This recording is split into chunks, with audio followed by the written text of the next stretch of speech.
Chapter 16. Mark Watson was walking the streets of downtown Brooklyn, holding a sheet of paper that his buddy, Tom from the dive bar he frequented, had given to him after a hefty bribe that Mark had no intention of actually paying anytime soon. It was just 2 days ago when his wife, Marissa, had left him. For good this time, apparently. She left after finding out that Mary Jane had gone to live with his sister. Mark didn't know where Marissa went, nor did he care. All she ever did was nag at him about going to get a real job. And she never put out to him like she used to. Good riddance to that. If he wanted just a roommate, he would get one that he could at least charge rent. But his daughter? Mary Jane? He wanted her back. He was going to get her back. And he finally found a way to do it. Tom had told him all about his part-time gig of working for the big man. He bragged about all of the loot he was making, all of the big, fancy cars he was now able to buy, and the luxury apartment. Mark didn't want any of that. First, he wanted to find a way to buy back his daughter in court, and then he could focus on things like upgrades in his life. Turning the last corner, Mark made it to the address that he was looking for. The building was average. Discreet? Mark already liked that. It told him that they knew how to keep under the radar. It was only with minor hesitation that Mark felt as he walked up the front steps before he knocked. He waited only a moment before a little slot on the door slid open to reveal a pair of dark eyes which were immediately surveying him with suspicion. Password? Mark scrambled for his brain to remember. Tom told him that this part was really important. That if he didn't have the correct answer, they would shoot him on the spot. Big man is king.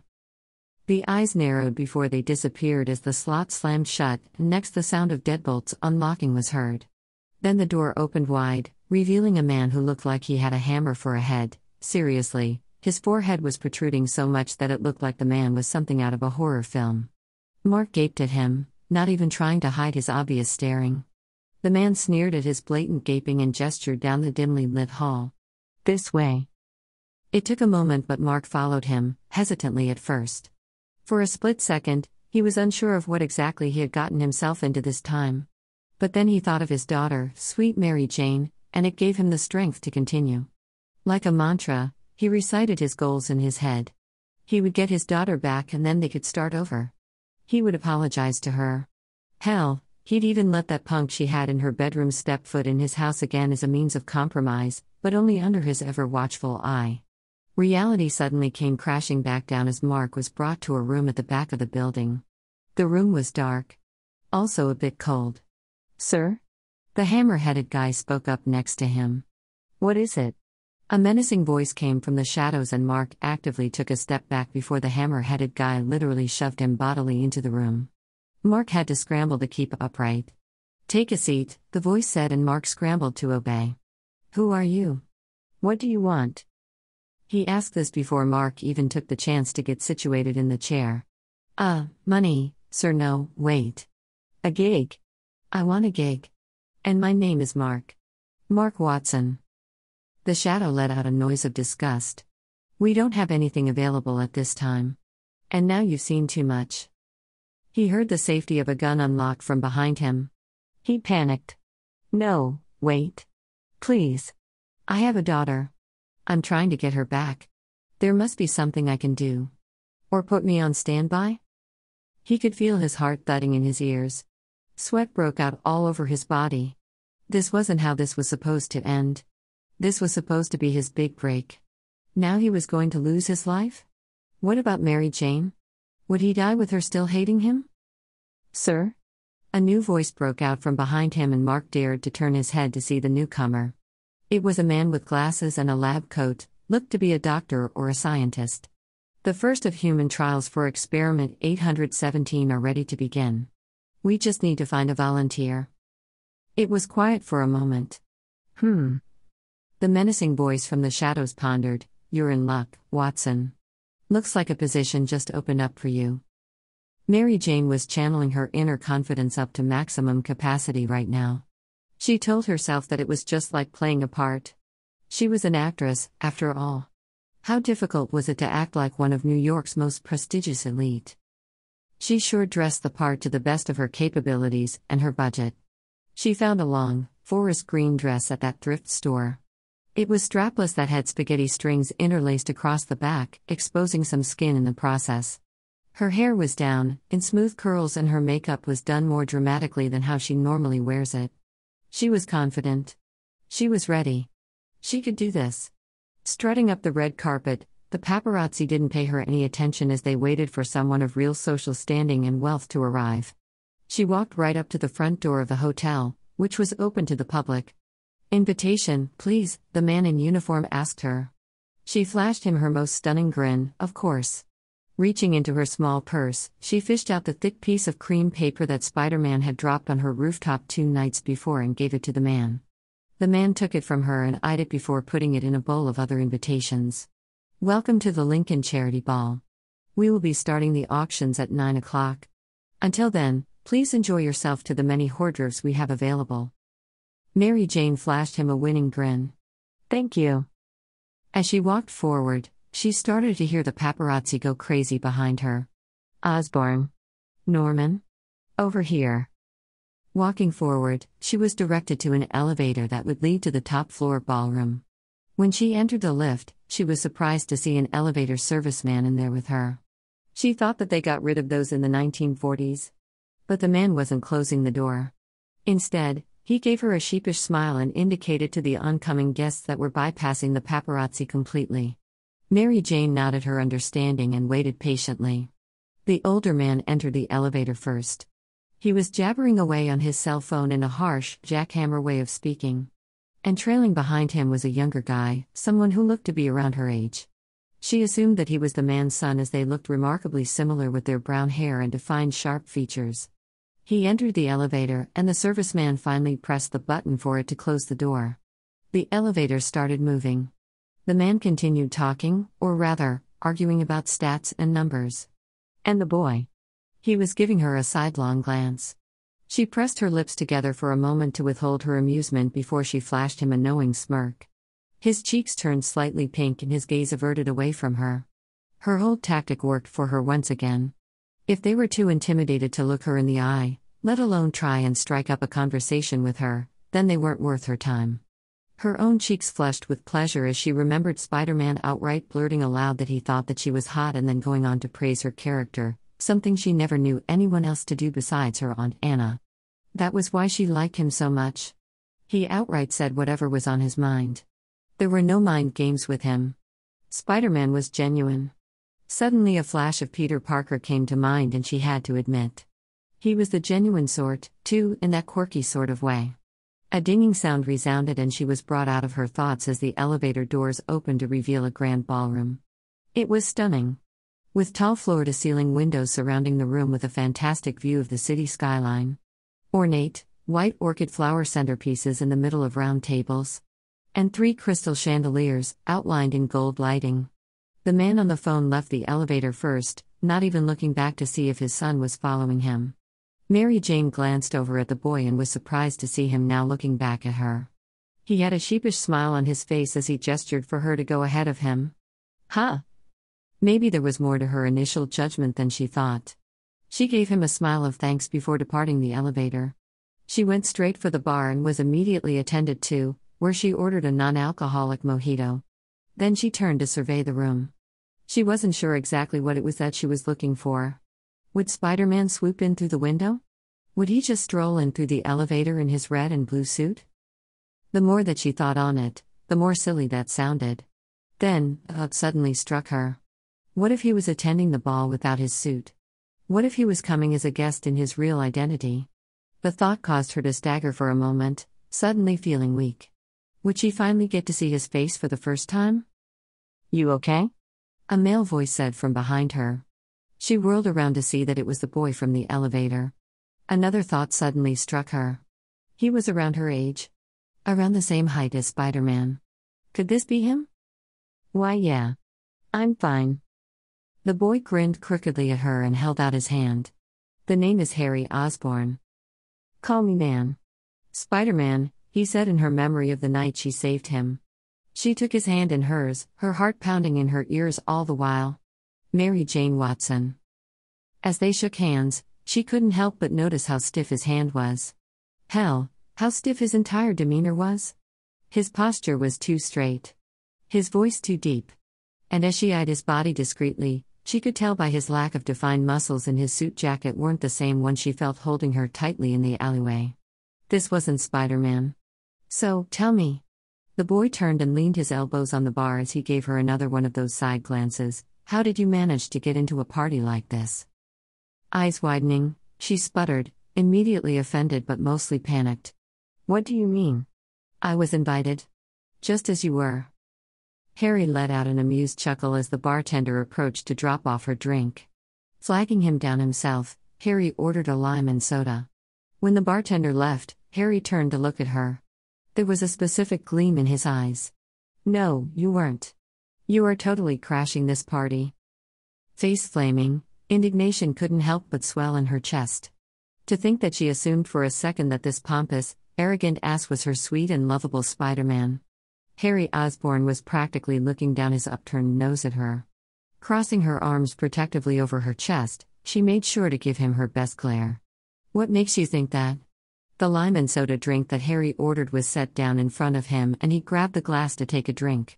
Your lack of jewelry gives it away. He pointed to her bare neck with his glass before he swigged another drink. The people who attend these sort of parties tend to show off their wealth through their materialistic things. It's sorta like a pissing contest on who has the most money to spend. Harshly grabbing her drink from the bar, Mary Jane gave him one last withering look. Thanks for the enlightening conversation, but I was invited. Turning on her heel, she started to stride away. Wait. He called out from behind her. Ugh. She didn't have time for this. She needed to be on the lookout for any other teen boys that she hoped that she could figure out to be Spider-Man. But now, it seemed like she had an elitist stalker that wanted to try and kick her out of the ball. Not a very charitable act, in her opinion. She didn't stop her stride until the boy literally jumped in front of her and blocked her way. He held his hands up in surrender, a silent cry for a peace offering. I never said that any of that was a bad thing. It's actually kinda refreshing. Having a real person to talk to. In fact, I would say that you have a lot of guts crashing a party like this. She blinked at him, stunned, before she shot him a shrewd look.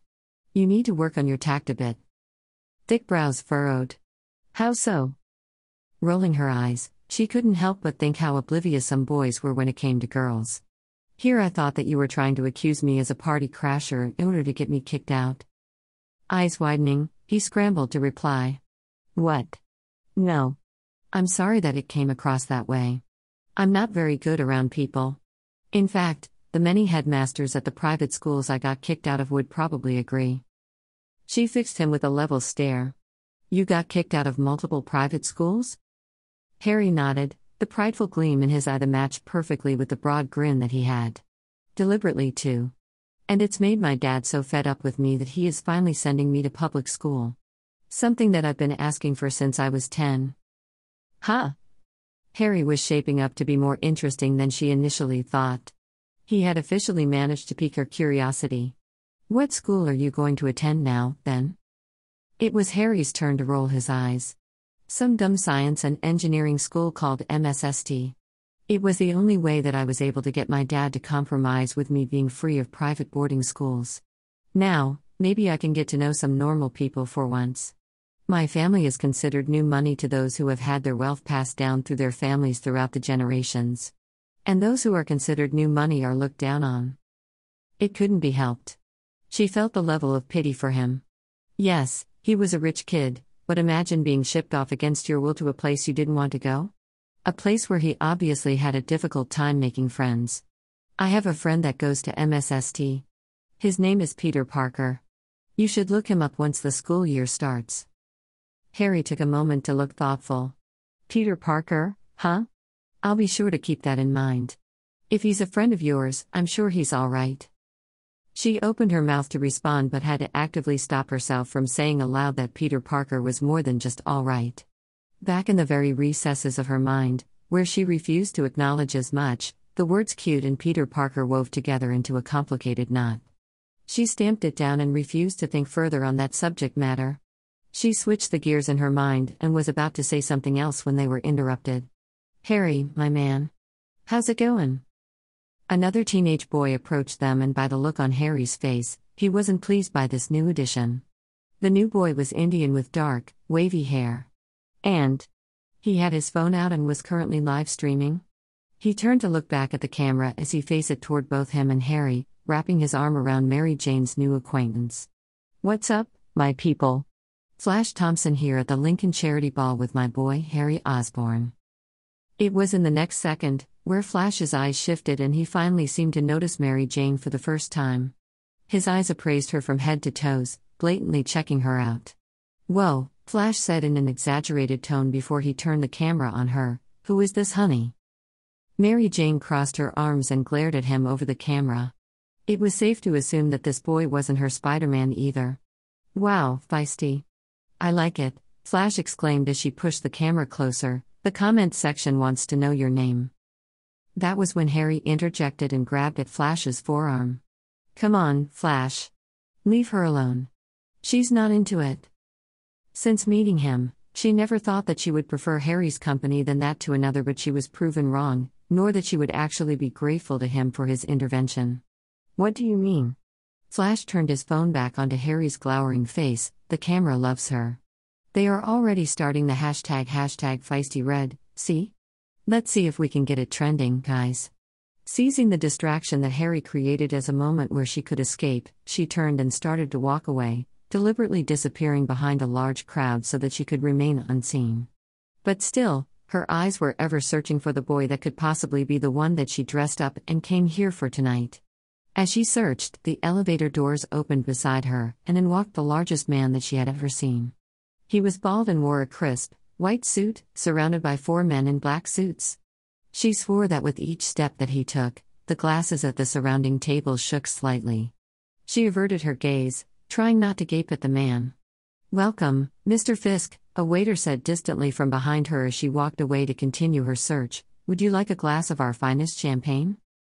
She sighed. Did Spider-Man somehow know that she was here and was avoiding her? Did he slip out? Or was he choosing not to arrive at all? "May I have everyone's attention, please?"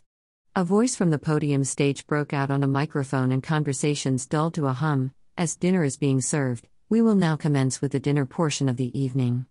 We ask that everyone please take their seats." Mary Jane panicked for a moment, trying to peek at one of the tables near her to see if the seats were potentially assigned when someone grabbed her elbow. "There you are," Harry said with genuine relief at finding her. "You can sit next to me at my table if you like. My mom couldn't make it, so there is a seat open." Mary Jane sighed in relief. "That would be great, thanks, Harry." Seemingly gratified by her praise, he led the way to his table and pulled out a chair for her. She smiled her thanks to him, taking her seat, before she looked out to the other occupants at the table, only to see Mr. Osborn already staring at her with mild curiosity. Harry seemed to notice. "Dad, this is Mary Jane Watson. She's a new friend." "Mary Jane, this is my dad, Norman Osborn." Norman nodded at her from across the table. "A pleasure, Miss Watson." Man. And she thought that Harry was stiff. His dad was all things deadly serious. And some part of her could understand it. It was in the tabloids that the man in front of her had battled a rare disease for years, but he had managed to manufacture a cure for himself through his company. "The pleasure is all mine, Mr. Osborn." They didn't have a chance to further any more conversation, though. She seriously doubted that Norman Osborn would set out to say anything past her last spoken statement. "Thank you all for coming on this fine evening.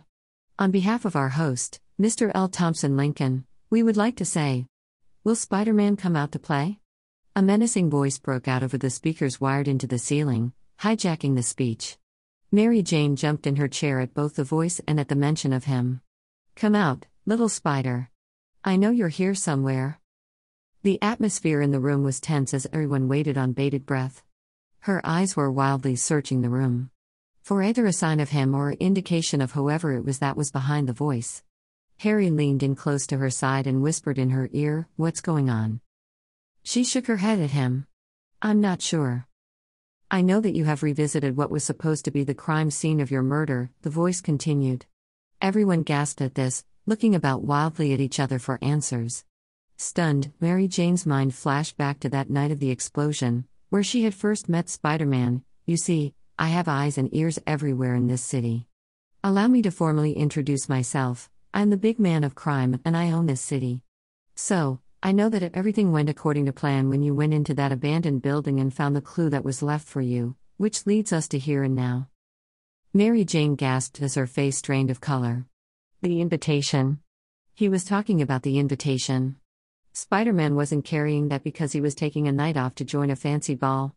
No, he had it because he was trying to investigate the night of his potential murder. Harry was watching her face worriedly. "Are you okay?"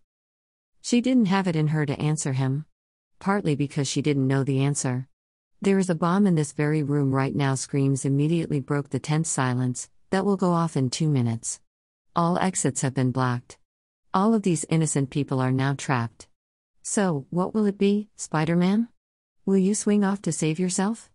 Or will you risk your life to save these people? Your choice." As the voice continued, people were scrambling out of their chairs in order to make for the exit, despite what the voice said about all exits being blocked. Mary Jane herself sat in momentary shock as the horror of the situation was finally settling in. Oh God! What if Spider-Man wasn't here? What if he wasn't here because she picked up the one invitation and lead that he had? Was this it? Was she going to die? But then, fast movement out of the corner of her eye caught her attention. She tried to follow the movement, but her eyes weren't able to fixate on him until he landed on the ceiling. His red and blue suit were a sight for sore eyes, and not just because she missed him. He held his hands out in what looked like an attempt at a placating manner. "Please. Nobody panic. I'm going to find the bomb. Please calm down." She looked up at him with a level of confusion before understanding settled in her. With a snap decision, she stood on her chair and whistled loudly. "Everyone shut up," she cried at the top of her lungs. "Can't you see he's trying to save our lives?" Not everyone quieted down. In fact, the boy, Flash, was still live streaming hysterically. But enough people stopped and looked at her in shock to the point that the noise and distraction was now at a more tolerable level for Spider-Man. Whirling back, she looked up at him again, still standing on her chair, and saw that he now had his suit's eye lenses closed. Her brows furrowed. Why were his eyes closed? What was he doing? Anxiety bit at her throat and the back of her eyes, and she had to actively remind herself that she trusted Spider-Man with her life. Then, in a blink of an eye, Spider-Man pounced, using the ornate ceiling as a launching pad before he landed on the floor close to her table. He approached in 2 nimble and quick strides, then grabbed the edge of her table and lifted it high in the air. Mary Jane fell into her chair in shock, where she could now see the bomb that was strapped to the underside of the table she was just sitting at. Oh God! She had been sitting right next to it. Instantly, Spider-Man jumped into action. He grabbed the bomb before shooting a web to launch himself in the air, carrying the deadly weapon as though it were nothing but a football. He landed on one of the floor-to-ceiling windows that surrounded the room and punched the window pane next to the one he was sticking to. It immediately crashed and shattered into 1,000 pieces. Some people covered their heads and screamed. Then, Spider-Man flipped off of the window, landed on his feet in front of the open air of the city, and threw the bomb with all of his might high in the sky outside of the building. Not 3 seconds later, an explosion was heard. The aftershocks of the blast shook the building as more people screamed and took cover. Mary Jane found herself to be among them. Her body trembled as she slowly uncovered her head. Her ears were ringing from the sound of the explosion that was far too close. She felt a gentle hand on her back. "Mary Jane, are you all right?" She looked over shakily at Harry. His eyes were wide and full of fear. She managed a slight nod, her brain suddenly feeling lightheaded as the events caught up to her. Then, Harry looked over to the side. "Dad," Harry cried as he got to his feet and ran over to his father, who was on the floor and rubbing at his head.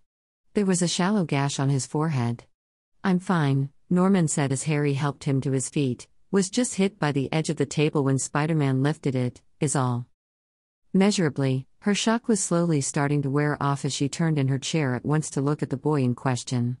He was across the room, bending over an older woman who had been cut by some of the glass. Of course he was, even though they looked to be minor injuries. The woman seemed to reassure him that she was fine before he stood and addressed the room at large. "Is everyone all right?" The response was quiet in the room except for the sounds of quiet sobbing. "Before way to go, Spidey." Flash Thompson yelled and cheered from his place next to the elevator that was blocked by steel doors. "When had those gotten there?" Soon, others joined in until the whole room was clapping and cheering for him, saving their lives. Spider-Man held up his hands to try and get them to stop, sheepish as always when it came to praise. Then, he purposefully made his way to the elevators and strained his muscles to break apart the steel that blocked the elevator doors. As soon as he was successful, some people immediately started to scramble and as Spider-Man stepped aside. "Has anyone called the police yet?" he called to the general surrounding masses. Mary Jane took out her phone to do just that when Harry approached her, looking down at her with a furrow on his brow. "Hey, so listen. I'm going to take my dad to get checked out by our physician. But I was wondering if I could give you my number? So we can keep in touch."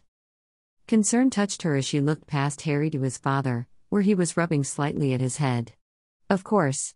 I hope that your dad is all right?" she said as she handed her phone over to him to add himself to her contacts. He took it from her and quickly added his name and digits, then handed it back to her. "Me too." It seemed like he tried not to show it, but his face looked solemn. She smiled weakly at him. "See you around, Harry." He managed to twitch around his lips. "You too, Feisty Red." Then he walked off and helped his father up from the chair, heading toward the long line for the elevator. Finally alone. She immediately set her gaze out to look for Spider-Man's whereabouts again, but frowned when she didn't see him where he had been last standing. She whirled her head about wildly, trying to spot his bright red and blue uniform. "Are you looking for someone?" A sudden voice broke out from above her. On instinct, her head jerked up. Spider-Man was on the ceiling again, his hands working at dismantling the speaker system built into the ornate design. Obviously wanting to take it as evidence to this heinous crime. "You, actually," Mary Jane admitted softly as she watched his hands work. "Huh?" His voice was flat and he didn't say anything further as he continued his work. She stared up at him, incredulous. "Is that all you have to say?" His head finally shifted up as he looked down at her, his eye lenses narrowed slightly as he regarded her. "What are you even doing here?" His tone had a small accusatory edge to it, but she also detected a level of anxiety that he was trying to hide. She flushed, knowing that she couldn't lie to him but also knowing that her next words were bound to make him upset. "Why you dropped the invitation on the rooftop," she said nervously as she tucked her hair behind her right ear and peered down at her lap. "I thought. Man, I feel so stupid. I thought that you were invited to this ball and well, I wanted to see you again. Since we never got the chance to set up when we would meet next when you had to rush off the other night." Taking a chance, she peeked up at him to try and gauge his reaction. His eye lenses widened dramatically. "You came here deliberately to look for me?" She bit her lip and nodded. "Damn it, Mary Jane," Spider-Man said as he abandoned the speaker and flipped off the ceiling and onto the floor. "Do you have any idea how scared I was when I spotted you in this very room from my hiding place? I came here, positive that I was going to confront the big man. You could have been hurt." "I didn't know that you were chasing a lead," Mary Jane said, quiet but still firm. She understood that he was scared for her, and a large part of her was flattered by that admission, but how was she to know that she was walking headfirst into danger? She thought it was simply a fancy party. "All I wanted was to see you again. Honest." Spider-Man sighed as he ran a tired hand down his masked face. It was a tense moment before he spoke. "I should be mad. But I'm more worried than anything, and also a bit flattered to have such a beautiful girl as a stalker." Her jaw dropped at the term that he applied to her before another word caught up to her as it replayed in her mind. "Beautiful?" He thought that she was beautiful? He was nodding slowly at her and she realized with a jolt that she had spoken her thoughts aloud. Warmth flooded her heart and her cheeks. He called her beautiful, not hot but beautiful. She shook her head heavily to rid herself of the distracting thoughts. "If you didn't make it so difficult to keep some sort of friendship going between us, I wouldn't have to resort to such tactics to track you down. I think that fate has brought us together enough times for you to realize that we are meant to be staple figures in each other's lives." He stared at her for a long moment. The room was nearly empty now, so his silence was getting more and more profound. Then, he sighed deeply and shook his head at her. "You aren't going to let this go, are you? And you'll keep following me into danger in order to try and find me?" A huff escaped her. "Give me some credit, Spider. I'm not stupid. I would never deliberately go headfirst in a place where I knew that my life will be threatened." He pointed a finger at her. "You promise?" "Of course." His tense body seemed to sag with relief as he dropped his hand, then he started to nod to himself. Good. That's really good. He looked up at her. Thank you. It was said so earnestly, that for some reason, Mary Jane felt her cheeks flush with pleasure at his pointed attention. You're welcome. He hesitated another moment and said to her, and I suppose as a sign of good faith to the fates that be.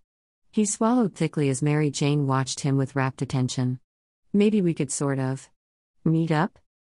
A wide grin split her face as she nodded at him eagerly. Was this really happening? Was he finally giving in? His body relaxed further and his confidence seemed to bolster. Great. So, some Sunday evenings seem to work best for me. They are the slowest crime day. So, I was thinking. On your rooftop? How does that sound? Was it possible for her grin to grow even wider? She was positively glowing. I'll be there. He gave a firm nod. Awesome. Totally awesome. She parroted back at him, staring at him in a dazed and affectionate manner. She'd better be careful as her heart was in serious danger of falling. So, see you Sunday at 7? He asked her. She pressed her lips together. Were they both deliberately trying to draw this out? You can count on it. And with that, he released a web to launch him to the ceiling again, plucked the speaker out of the custom marble, then swung his way indoors to the broken window. She watched him until he disappeared into the night sky. Finally, she stood from her seat and turned in the empty room to make her way toward the available elevator. But froze when she noticed a smartly dressed man standing and staring at her with a curious gleam in his eye. She automatically took a step back. Please, the man placated as he held up his hands in a sign that meant he intended no harm as he took steps toward her. I didn't mean to frighten you. My name is L. Thompson Lincoln.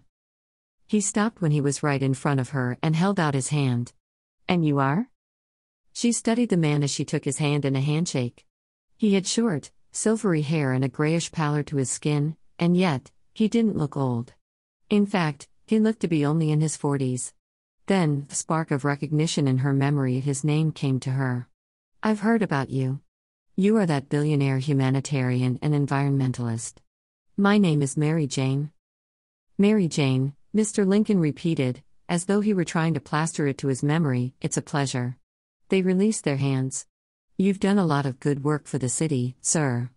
My Aunt Anna really likes the strides that you've taken toward cleaner energy. He nodded slowly. It always feels nice to be appreciated. He paused for a moment as his gray eyes surveyed her face, but I must say that I am more impressed by you than you must be by me. Her brows furrowed. How so, sir? He chuckled. Call me Lincoln. Everyone does. And it took a lot of initiative to stand on that chair and demand quiet from a chaotic room of panicked people. She flushed at the praise. He noticed that. This ambitious humanitarian was complimenting her? I like initiative in people. I like it a lot, he said as he reached for his suit pocket and withdrew a piece of paper before he handed it to her. My card. Have you ever considered a career in modeling? Her jaw dropped as she gaped at him. Her lower abdomen muscles started clenching in excitement and disbelief. Was he offering her the start to her modeling career? I have thought of it, she managed to get out as she clutched his card so tightly between her thumb and forefinger. Good. I own an agency within my company. If you build your portfolio, perhaps this could be a start of a beautiful career path. She was only able to manage a staggered nod. I'll be sure